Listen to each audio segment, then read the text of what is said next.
All right, we're going to have a lecture on gas exchange.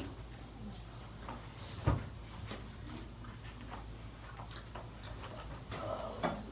All right. So I already defined internal and external respiration, but we're going to unpack some more details here. This is the discussion of how gas is exchanged at the lungs and at the peripheral tissues. Well, let's talk about gases and the air we breathe in general. The air we breathe is a gas, and the concentration of a gas is given by its partial pressure. Partial pressure gradients work just like concentration gradients. Turn this down a little bit.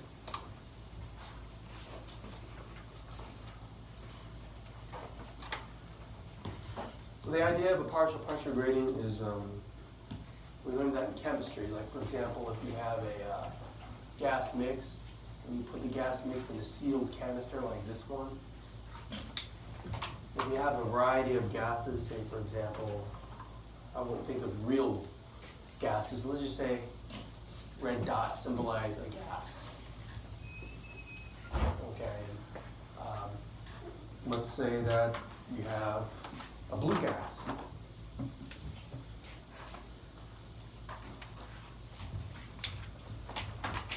And a green gas.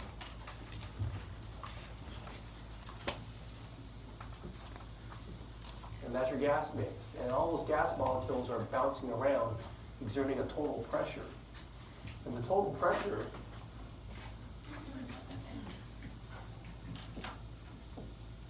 is simply the sum of all the partial pressures of each gas.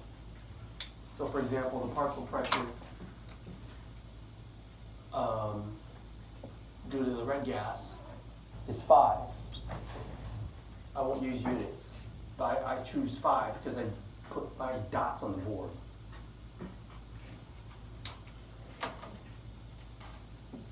So what's the partial pressure of the blue dots? 3. And the partial pressure of the green dots is 2. So my total pressure is 10. That's not the idea of partial pressure. And with that being the idea, we only consider, oxygen and CO2 in this lecture. And, well, they work just like concentration gradients. So that means, think about diffusion. If this weren't a sealed canister and I broke the seal, the gases would simply flow from an area of high to low concentration.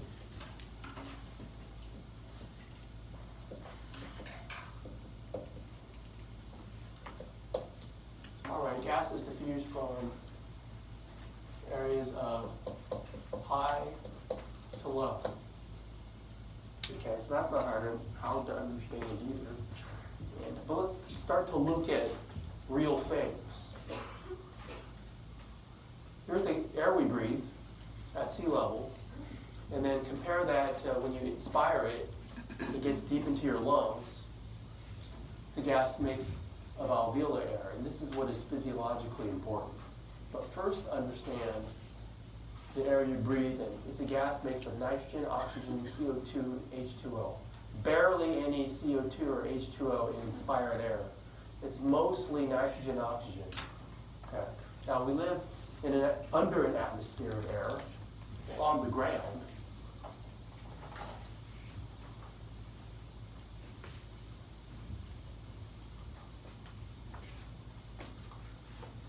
So imagine that's you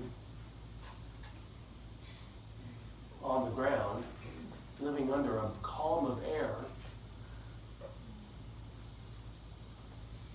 that's composed of primarily, well, mostly nitrogen and oxygen. It's about just around nitrogen's about 79%. Draw a line up here. And oxygen is about 21%.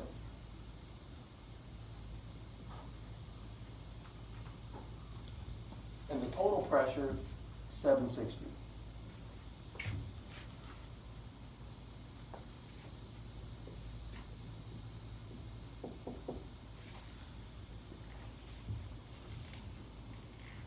And to figure out the partial pressure, well, you would simply multiply by the percentage. So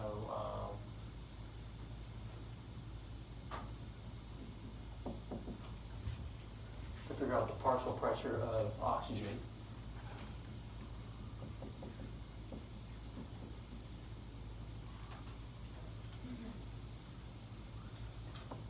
that gives you about, what tells you here?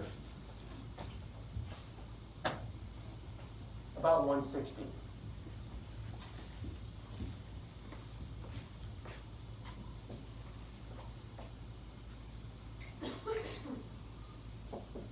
So 160 is about the partial pressure of O2 in atmospheric air. And then you would do the same thing to figure the partial pressure of nitrogen.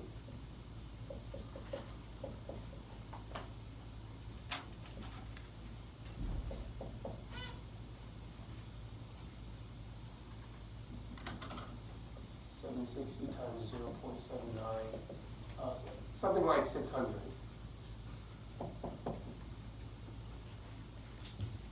Because that's the total pressure, and it changes. I mean, we assume this is sea level.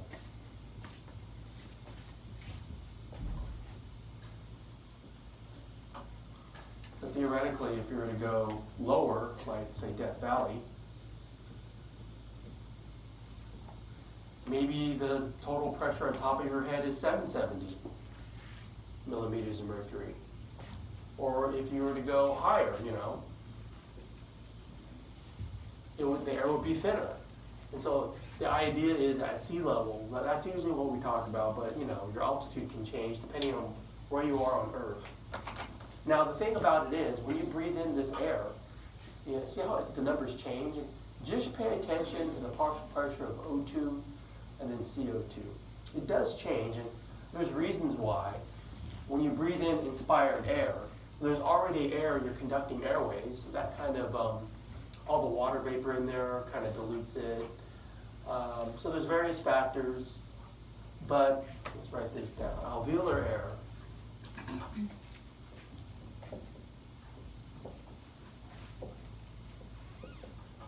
Note that, you know, the composition is different than atmospheric air.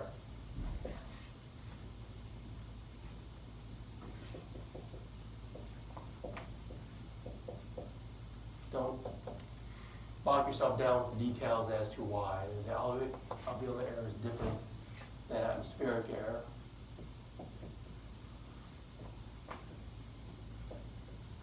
And so just remember PO2 is about 104 millimeters of mercury.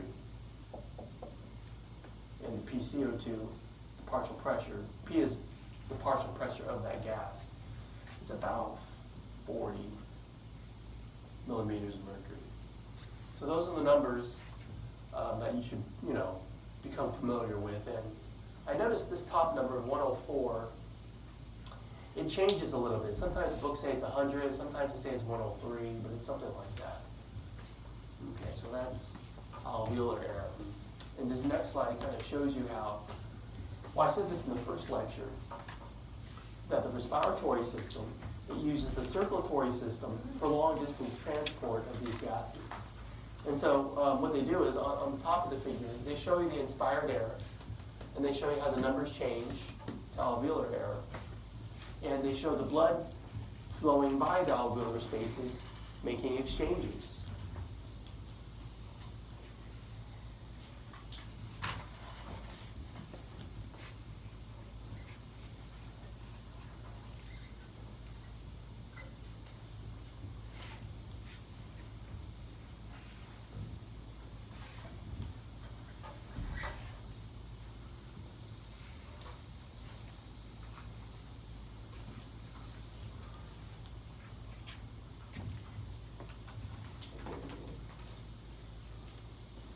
So for external respiration,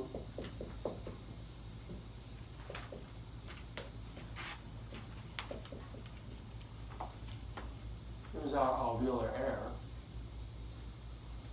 Actually, let me make it a little bigger.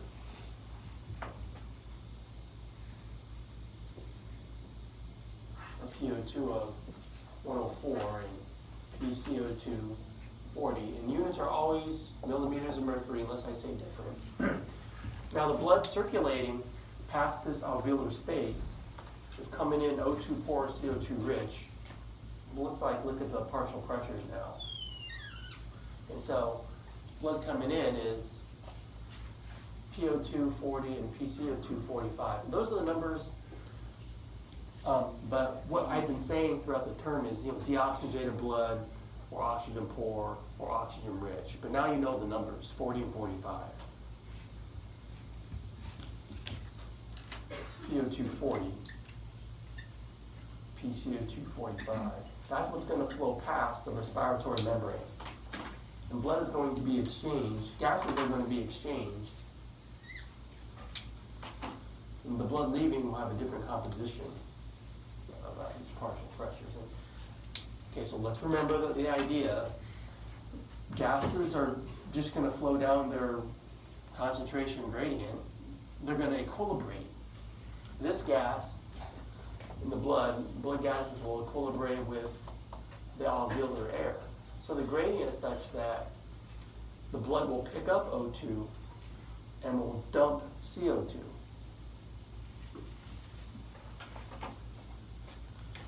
So you're going to dump CO2. It's not a very steep gradient, 45 to 40, but it is what it is. And 104, it'll pick up O2. So it equilibrates. It's making these exchanges.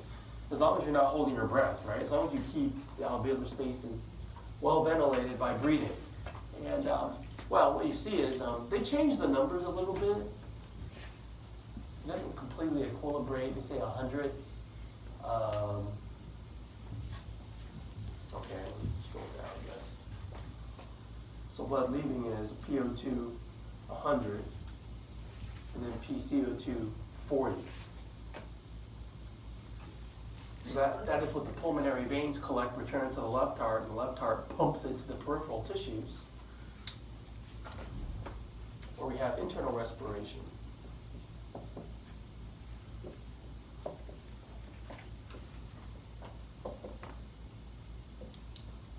Peripheral tissues. Okay, think about the tissues are utilizing the oxygen, and CO2 is a waste product building up. So, well, they tell you right down here. 40, PO2 is 40 or less than 40. PCO2 is 45 or greater than 45. So let's just say it's that, 40 and 45.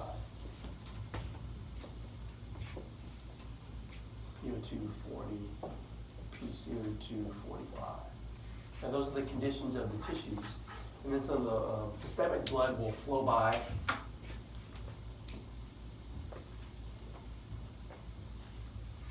Right, it's coming in 140 O2 CO2. And then so it'll make exchanges with the blood, and the gases will fuse down their partial pressure gradients.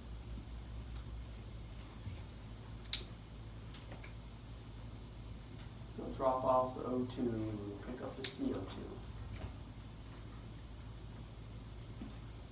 So you equilibrate it with the peripheral tissues. So then, can you deduce what the numbers are in the venous blood? 40, 45. That's what the figure shows us, right? Dang. Yeah, 40, 45. So, we've kind of went through the circulatory system. Blood leaving, PO2 40, PCO2 45. So these values are typical book values that we see for partial pressures. All right, let's think about more physiology here. And I always put this as a reminder to teach students the function of FRC when it pertains to breathing. Now, you did a lab on this, and what you did was a simple exercise and just kind of, measuring the different volumes. But I want you to think about FRC in terms of 104.40. those numbers are very important that you keep steady state.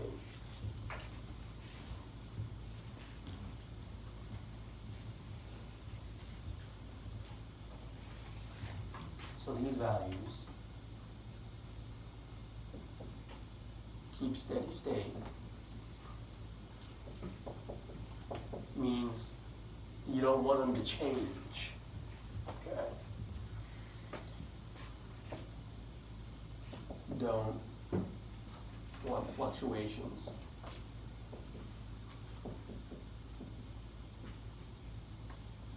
In alveolar error.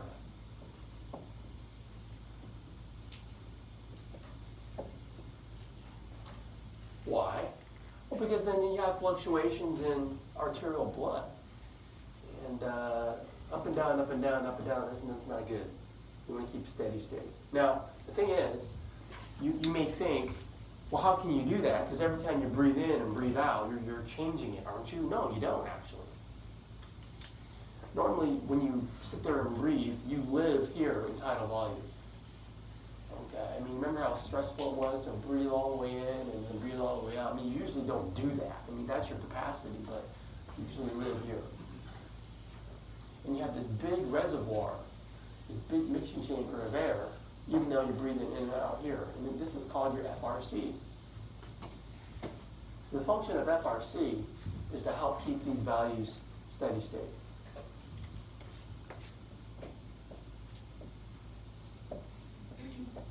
A big air mixing chamber to keep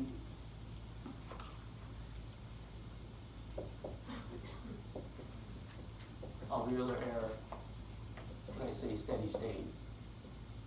That's kind of the physiology term I usually see in the books. It's steady, it doesn't change very much. Now, to define it, I mean, you measure this volume, that's the, what? It starts with the E and it ends with RV. ERV. Well, you measured it, it's about a liter, yeah, usually, and remember what that is down there, that volume you just can't get out.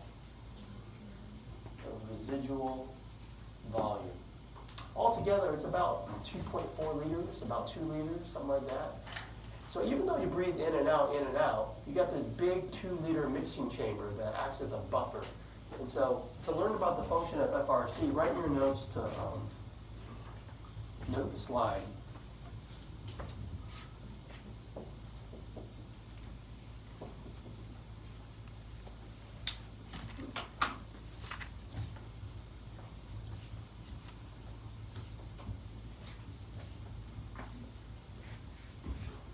Well, let's talk about if FRC weren't there. In the absence of FRC, there would be fluctuations because with each breath in and out, you remove everything and then restore everything with each breath.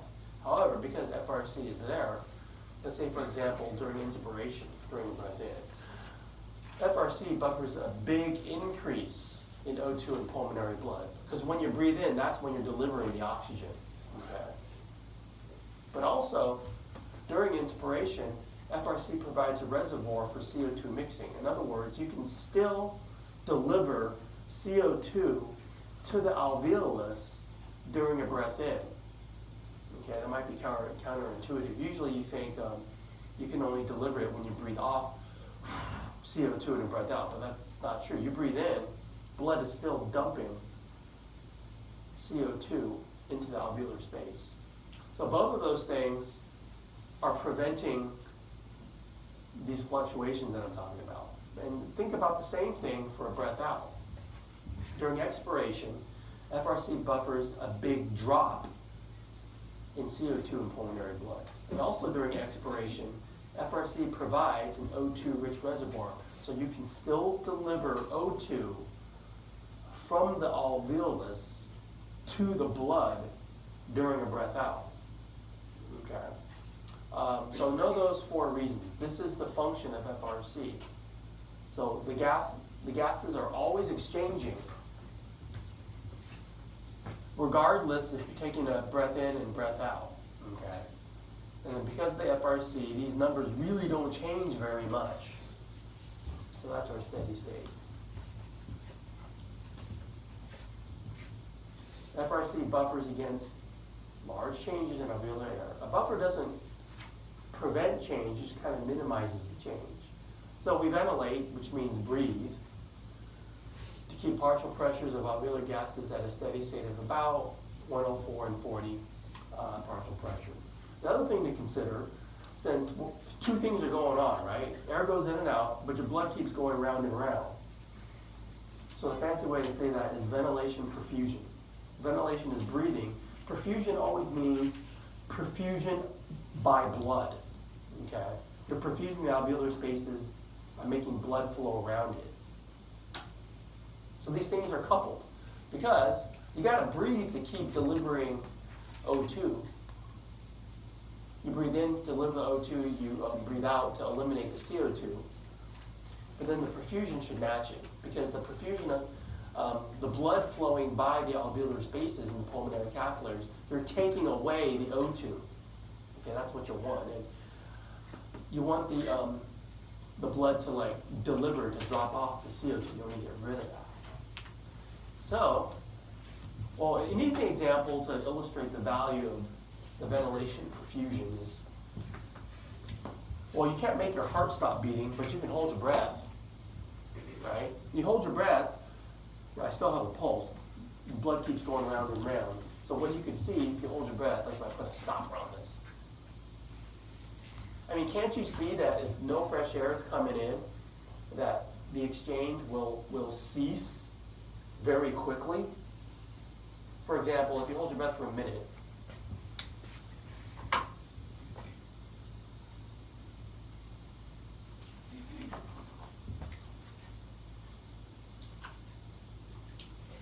eventually, these numbers will dissipate. These numbers will equilibrate with these numbers because blood keeps circulating because you've got a stopper on them. You stop breathing. Or you're suffocating. You're in a place where there's no ventilation. You're breathing stale air. Blood leaving will be then 40, 45. Right? Because you're not ventilating.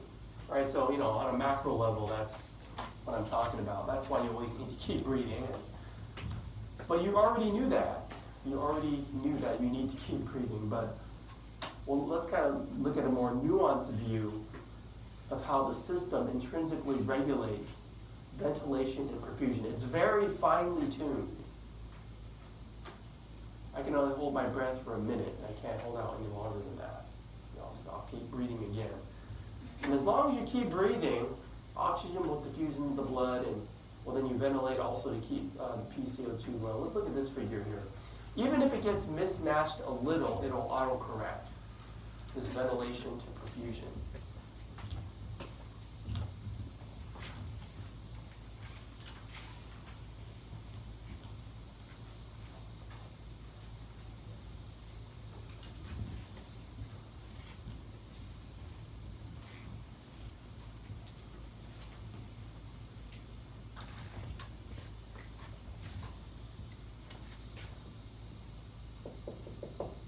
So ventilation, is that the breathing or the blood flow? Let's see if you guys are listening. Breathing. The perfusion is the blood flow.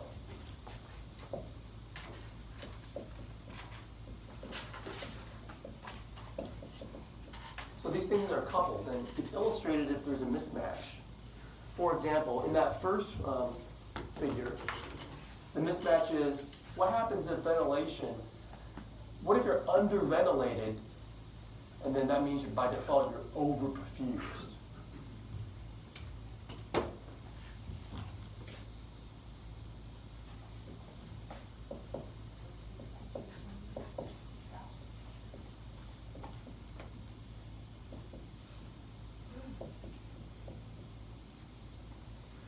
So if you're underventilated, what it means is that alveolar space that's not getting enough fresh air, the PO2 is dropping, the PCO2 is raising.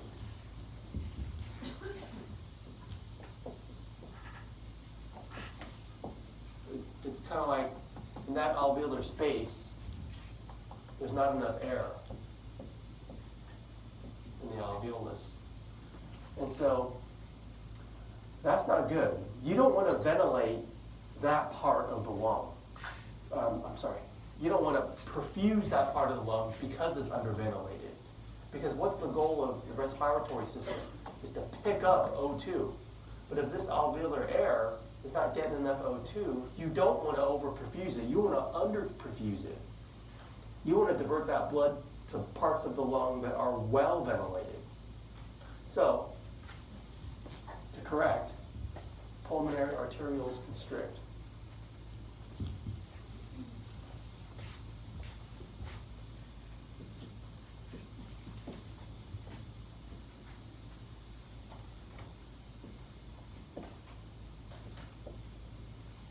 So when you do that, you're underventilated and underperfused, and that's okay, because it's like you're not wasting the blood flow there. Okay. Now you're underventilated,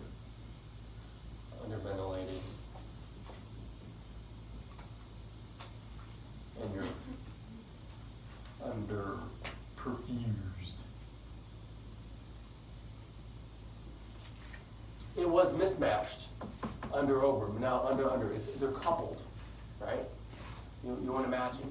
And the reverse is true, so the other mismatch is, well, what if the mismatch is now you're overventilated and underperfused? It's the same thinking.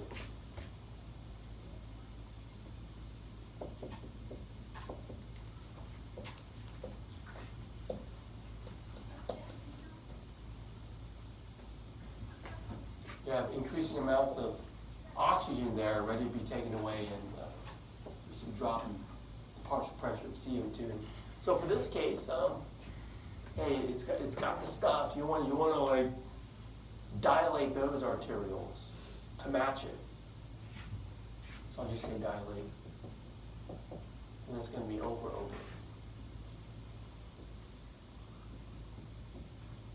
Overventilated, over.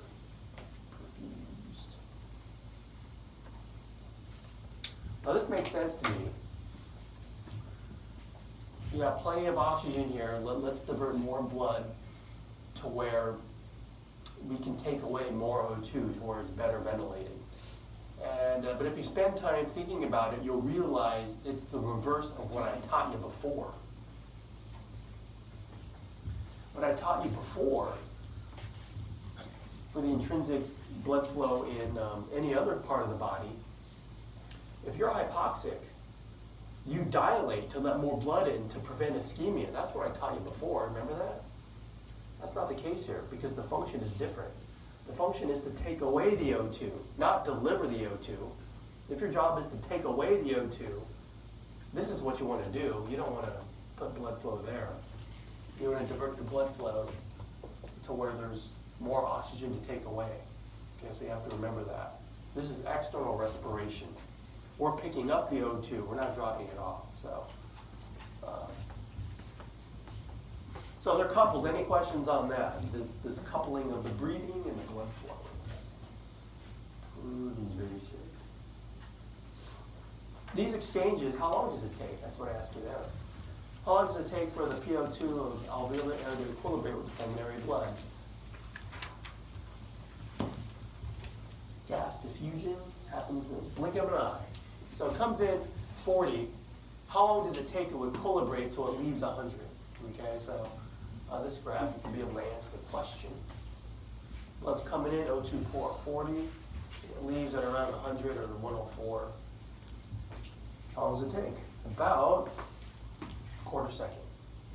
Okay, that's how long it takes. It doesn't take very long. Now, the thing I don't like about this graph is they don't include the other thing that equilibrates, the CO2, so I put in another graph. This one has both. Here they say that blood comes in at 40, 46. Here they illustrate the alveolar space as a round space, which is more accurate. And they illustrate the capillary completely surrounding the alveolar space, which is more accurate, okay, I think. And then so blood coming in 40, 46, it makes the exchanges in about a quarter second, and blood leaves 140.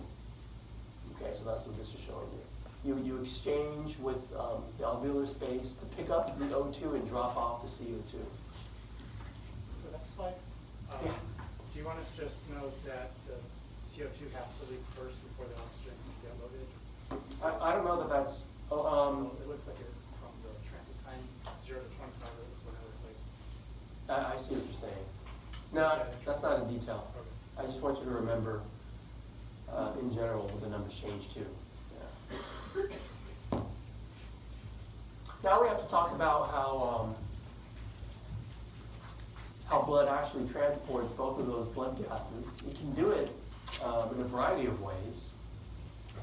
And I put a picture of soda pop there.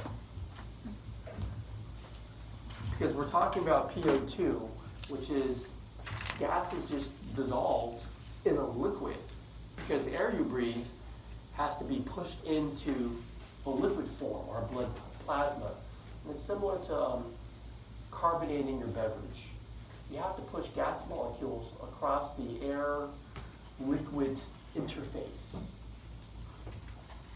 In a liquid phase, such as blood plasma, the concentration of O2, CO2 gases are given by the partial pressure, like I've been saying, 104 and 40, hammering those numbers into you. Well, actually, the content of blood gases, it's both the dissolved, which is carbonating your beverage, that gives us our partial pressure, 104/40, but it's also the gases chemically reacting or combined. Now our blood is not like soda pop, it's more complicated. Okay, so let me go through all the ways blood gases are transported. I'll look at my notes for this.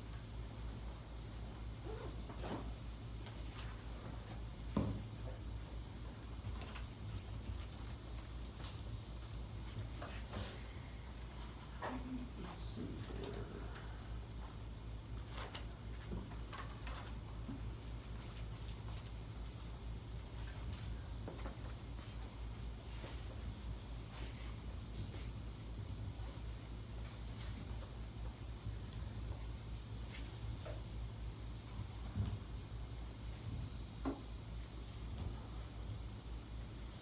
I think a fizzy drink is a good example of a gas dissolved in a liquid. When your drink tastes fizzy, I mean, what makes it fizzy? You feel the gas bubbles in there bouncing around on the inside of your mouth. And when the drink goes flat, it's because all the gas molecules left. Okay. So they are exerting a pressure in the liquid. All right, so let's talk about the arterial content of O2 and CO2.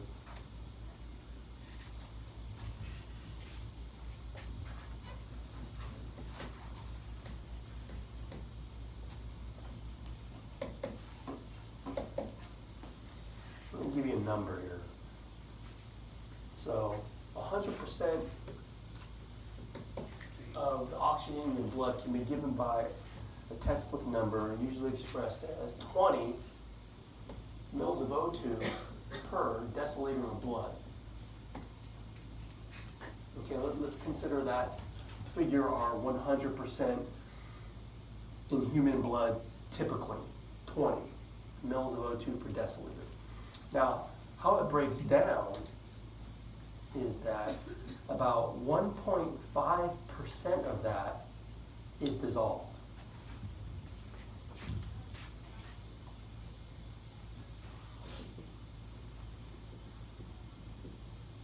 No, not like just partial pressure, right? That's our partial pressure thing, our PO2. Expressed as millimeters of mercury, it's 104. However, expressed as dissolved, it's 0.3.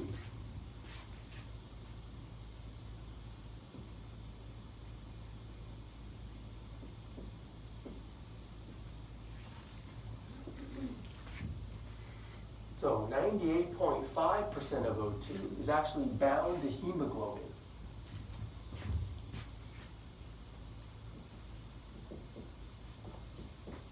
So I'm going to go HbO2, right? Bound to hemoglobin. Well, in a previous lecture, I called that oxyhemoglobin.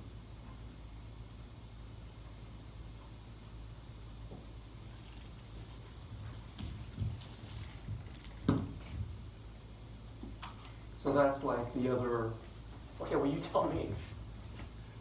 If this is 0.3, how much is that? Because you know what 100% is. 19.7? Yeah. You're all thinking that, right? 19.7. No, O2, diluted blood. So that's our 100%. Now, up until this point, I've been hammering which number? 104. Turns out it's only like a very small percentage. But actually, it's a really important number. Let's just get the numbers for now. Okay. So what we learn is the main way you transport O2 is not this PO2 stuff. It's actually bound to hemoglobin. But we're going to find out that that partial pressure, that dissolved state, is actually very important. Okay. Well, let's do the same conversation for CO2.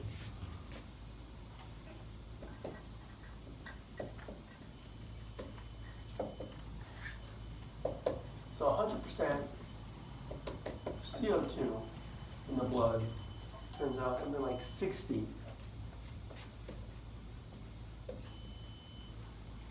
per deciliter of blood.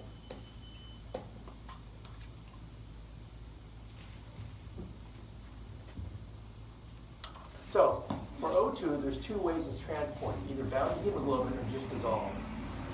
For CO2, there's three ways. It's also dissolved. About 7% is transported in the blood as dissolved. Okay, that's our partial pressure CO2. What would you say, 40? Okay, it's about 7% of the CO2 of the blood, and it's about 5 mils. Oh, I'm sorry, that should be a C. Sorry, CO2 per deciliter of blood. Okay, so how this 100% breaks down, 7% is dissolved, 23% about is bound to hemoglobin. Hemoglobin combined CO2 as well as O2 actually. It's called carbaminohemoglobin.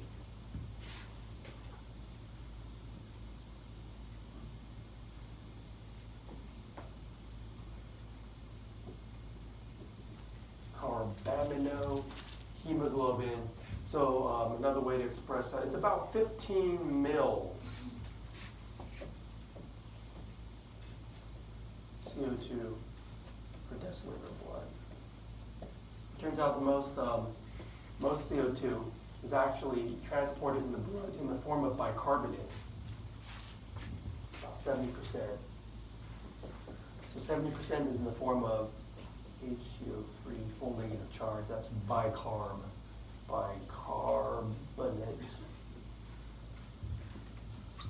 So that's the rest, you know, like 40 mils CO2 per deciliter of blood. So become familiar with those numbers and percentages. No, just know it. Don't become familiar. Know them. Memorize them.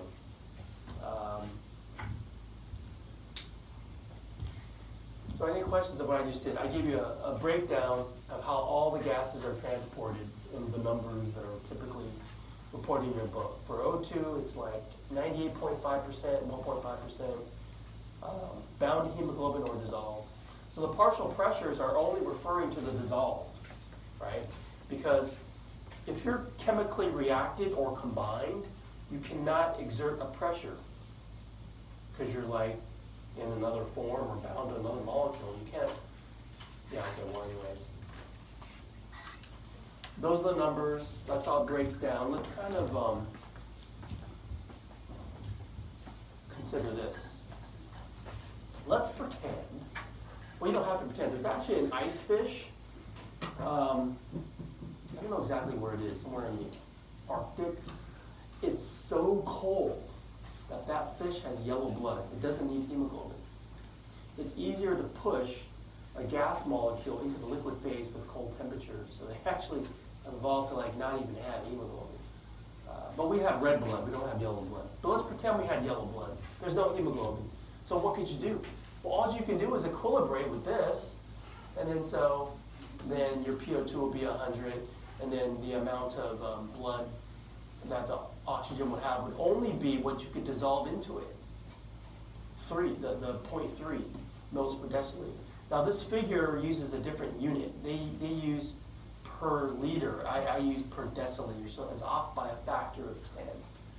But the point is, of me showing you this is, well, that's not enough to meet your metabolic needs, this 0.3. You need the hemoglobin.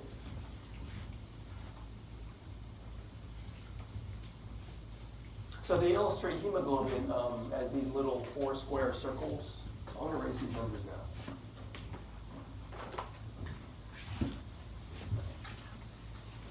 So I'm just focusing on O2 content for now. I'm trying to illustrate how important hemoglobin is in combination with the partial pressures.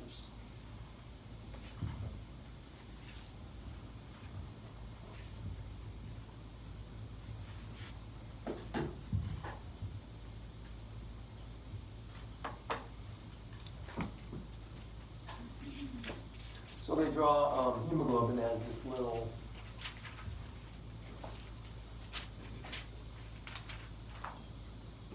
that's hemoglobin. The hemoglobin combined 4 O2 molecules. So let's say this represents little red ball is O2. And the 4 square circle is hemoglobin. If one hemoglobin combined 4 and all 4 spaces are occupied, we say that this hemoglobin molecule is 100% saturated.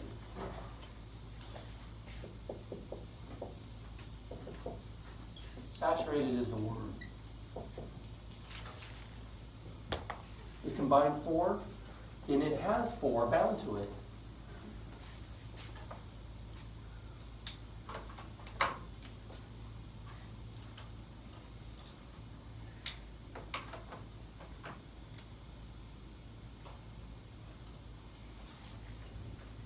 What's the saturation there? 75%. Okay, so you kind of get it and kind of showing you. All of these are 100% saturated, just not this one. Okay, so in terms of just sheer quantity, in terms of how we transport O2, which is more important, dissolved or hemoglobin? In terms of just how much? Hemoglobin. So you're like, why did you even tell me about dissolved? It's not even important. Actually, it really is. Because it turns out, well, just again to illustrate, even though hemoglobin is transporting the most oxygen, dissolved is a very small amount. That dissolved is not unimportant. So if you say, well, it's mostly bound to hemoglobin, that's the most important thing. Okay, well then, what's the determinant of hemoglobin being saturated? Hemoglobin saturation of oxygen is the most important way the oxygen is transported. And you want hemoglobin to be saturated, right? You want your blood to be fully oxygenated. The question becomes, well, what determines whether or not hemoglobin will bind oxygen? And actually the answer is PO2. It is the dissolve. That little bit of amount, that 100, it determines saturation. If the PO2 is increased, saturation will be. They kind of go hand in hand. So,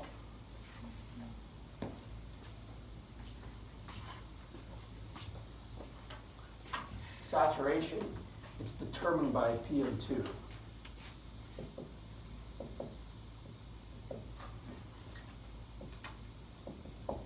That dissolved state. And, well, there's other determinants, but the main one is PO2. Okay. So for example, we always graph this out. Let's put oxygen tension, PO2. Sometimes it's called oxygen tension. Well, let me write it a little higher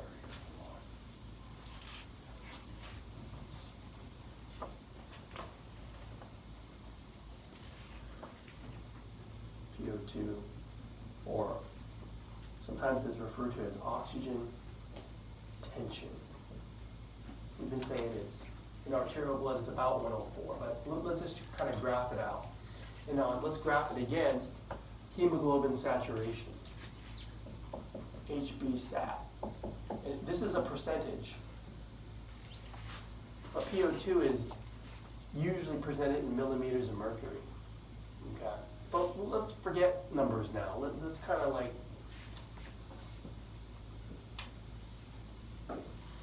if the oxygen tension is low, what we say is that hemoglobin saturation is low. The percentage is low.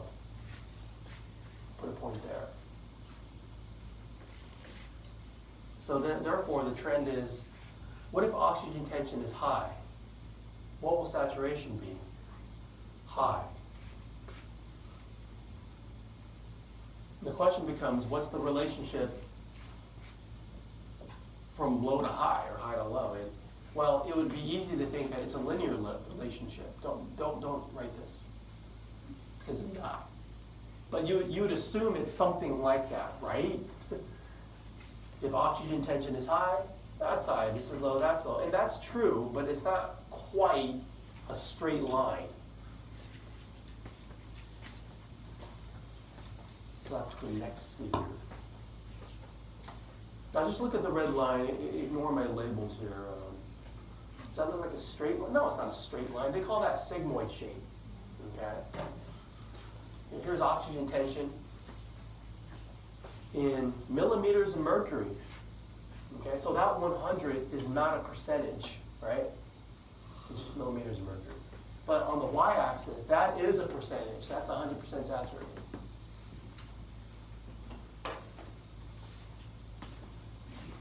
So the relationship is a sigmoid shaped curve. Kind of more, there's this big drop off, kind of like that.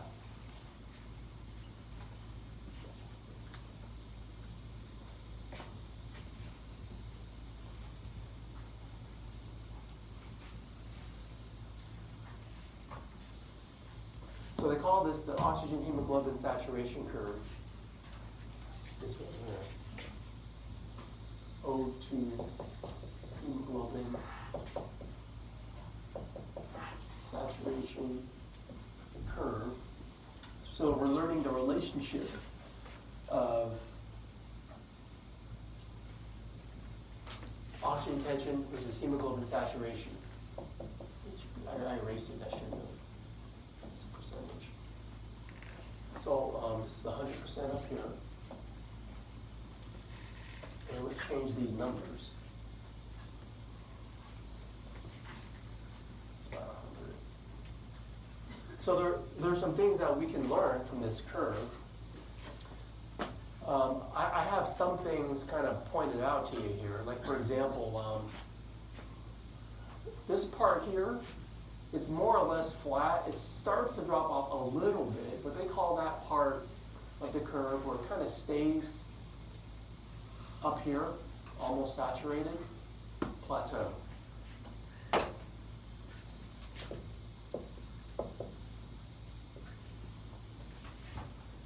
Basically, this part of the curve, it's good for external respiration.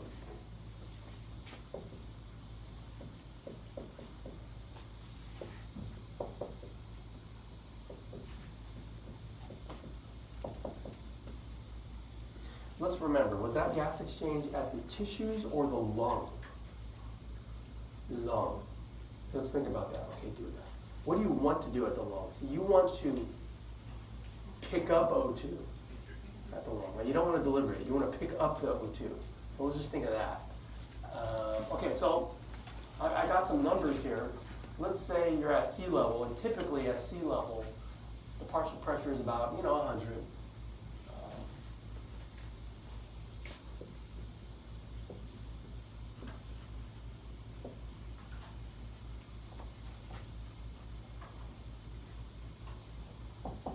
Millimeters of mercury. And so the saturation is almost 100%, about 97.5, about 98%, something like that. That's the percent saturated. That's pretty good. Well, we like that. But let's say you go somewhere where the air is remarkably thin, and I kind of looked this up at about 12,000 feet. I give you some peaks here if you're a mountain climber. Air gets really thin. Okay. Let's say you cut the PO2 in half.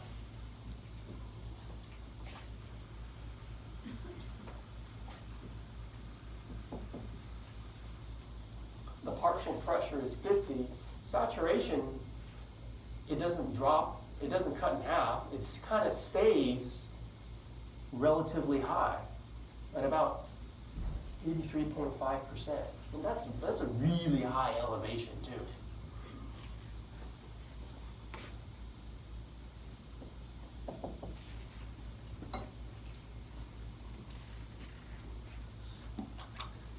So the point I'm trying to make is, looking at these numbers, you get a huge drop off of oxygen tension, whether you're at sea level or altitude.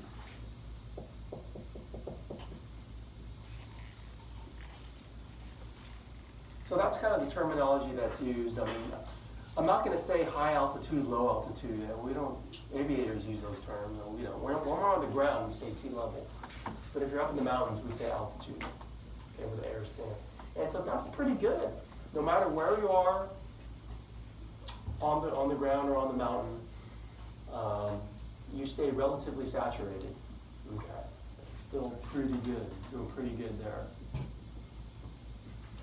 Because the goal in external respiration is to pick up the O2. Okay, so you're doing pretty good. Now, when you get to the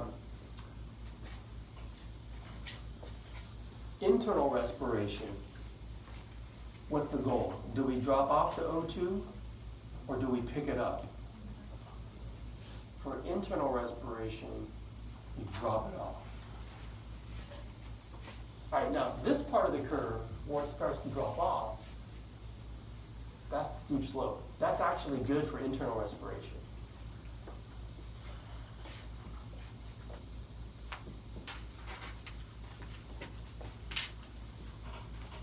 Good for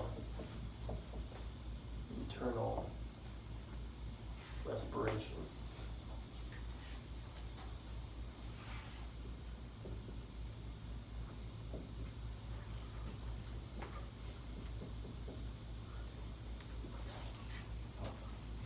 When your oxygen-rich blood circulates to your tissues, you want to be good at dropping it off, not picking it up. So what you see here is, for example, if you look at 40,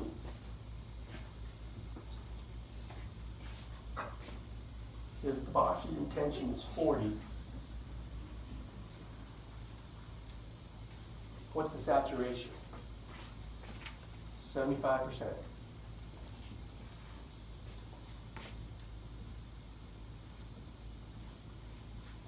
So when I drew my little four-square thing, and I drew it 100% saturated,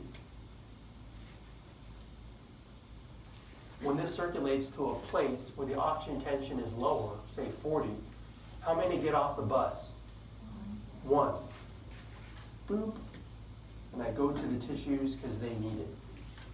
And so that's kind of what we talked about earlier. I'm going to harken back to a slide. I'll come right back to this. I'm going to go back to an hour ago. And I showed you this slide here.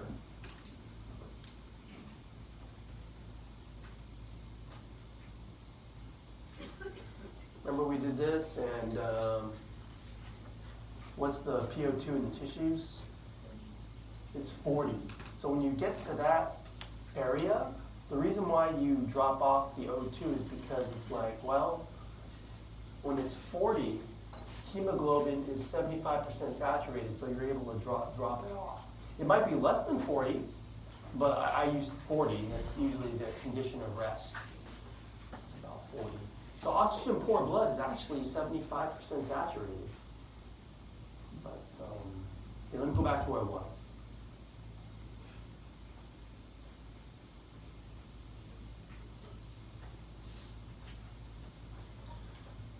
Let's say you're exercising vigorously, okay? Do you think in the tissues the PO2 goes up or down when you're exercising vigorously? Let's say 40 is rest. You exercise really hard. What happens to the PO2? Does it get higher than 40 or lower than 40 when you exercise super hard? Did you say lower? Does that make sense? You're working out hard, you use more oxygen, you create more hypoxia. That's why you got to breathe harder, because you're trying to like recruit that hypoxic condition. So one way to think of exercise is just inducing hypoxia. So let's say you're really puffing and puffing.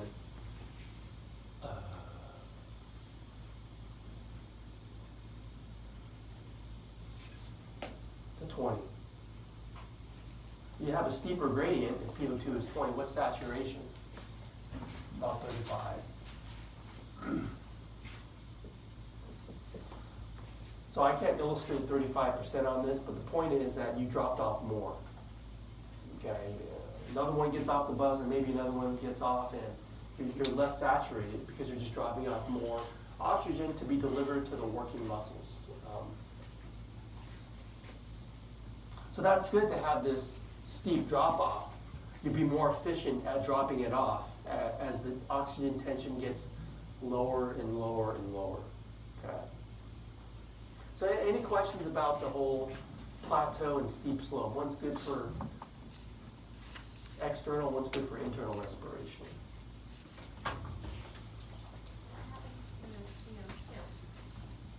Oh, we'll talk about that. Oh, okay. This is for oxygen. Oh, okay. Yeah. We'll get to that. That is important. Now this figure is from the book. I thought I'd throw it in there. I'm not going to teach from it, but they do show you that oxygen fully saturated, 75%, half saturated. So I thought it was good just to throw it in to make sure you're looking at it. And they do talk about the points like 140, where you pick it up at the lungs and you drop it off at the tissues. One thing I do want to mention before I move on, there's a standard. It's called P50. So I'm going to erase this now.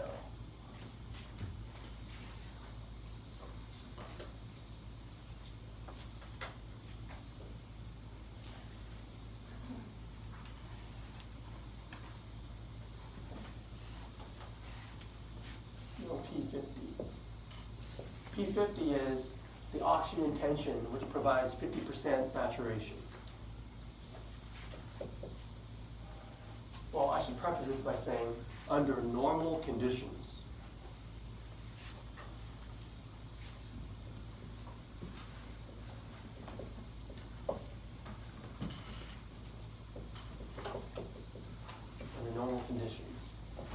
P50 is the PO2, right, the oxygen tension,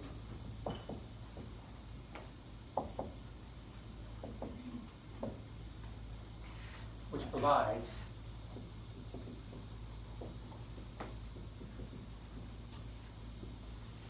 50% saturation.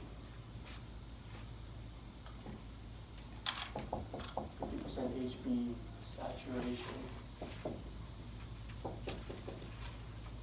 And under normal conditions, P50 is 27 millimeters of mercury PO2. So remember that number, 27.